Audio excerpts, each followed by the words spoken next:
നമസ്കാരം. Raft of ഫുട്ബോളിലേക്ക് അവർക്കും സ്വാഗതം. 2026 വേൾഡ് കപ്പ്, ആ വേൾഡ് കപ്പ് തൻ്റെ അവസാന വേൾഡ് കപ്പ് ആയിരിക്കുമെന്നും ആ വേൾഡ് കപ്പ് നേടാൻ വേണ്ടി പരമാവധി ശ്രമിക്കും, അതിനുവേണ്ടി എന്തും ചെയ്യുമെന്നും ഇപ്പോൾ തുറന്നങ്ങ് പറയുകയാണ് നെയ്മർ ജൂനിയർ.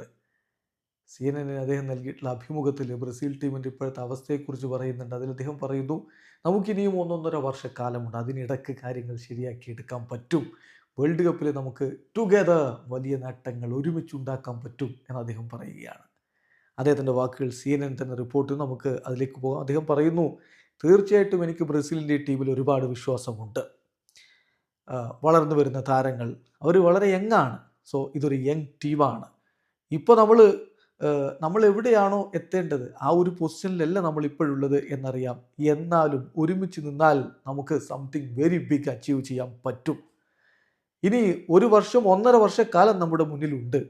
സോ കാര്യങ്ങൾ നല്ല രൂപത്തിൽ ചെയ്യുക, വേൾഡ് കപ്പിലേക്ക് നല്ല രൂപത്തിൽ പോവുക. തീർച്ചയായിട്ടും ഞാൻ ആ വേൾഡ് കപ്പ് കിരീടം ചൂടാൻ പരമാവധി ശ്രമിക്കും. എനിക്ക് അവിടെ എത്തണം, പരമാവധി ശ്രമിക്കണം. ഐ വിൽ ഡു എവറിത്തിങ്, എല്ലാം ചെയ്യും, എന്തും ചെയ്യാൻ തയ്യാറാണ്. ദേശീയ ടീമിന് വേണ്ടി എന്തും ചെയ്യാൻ, എൻ്റെ ഭാഗത്ത് നിന്ന് ചെയ്യാൻ ഞാൻ തയ്യാറാണ്.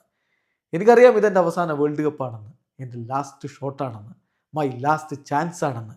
തീർച്ചയായിട്ടും I will do everything I can to play in it. അതിൽ മികച്ച പ്രകടനം നടത്താൻ എന്നെ കൊണ്ട് കഴിയാവുന്നതൊക്കെ ഞാൻ ചെയ്യും. ആ കിരീടം നേടണമെന്ന് ഞാൻ ആഗ്രഹിക്കുന്നു എന്നാണ് ഇപ്പോൾ നെയ്മർ ജൂനിയർ പറഞ്ഞത്. അദ്ദേഹത്തിന് അതിന് സാധിക്കുമോ എന്നുള്ളതാണ് ആരാധകരെ ഉറ്റുനോക്കുന്നത്. നെയ്മർ തീർച്ചയായിട്ടും ബ്രസീലിയൻ ഫുട്ബോളിൻ്റെ ചരിത്രത്തിൽ ഏറ്റവും അധികം ഗോളുകൾ നേടിയിട്ടുള്ള താരമാണ്. അദ്ദേഹം ഒരു ലോക കിരീടം അർഹിക്കുന്നു എന്നത് യാഥാർത്ഥ്യമാണ്. അടുത്ത വർഷം 2026 ആ വേൾഡ് കപ്പ് നടക്കുന്നത്.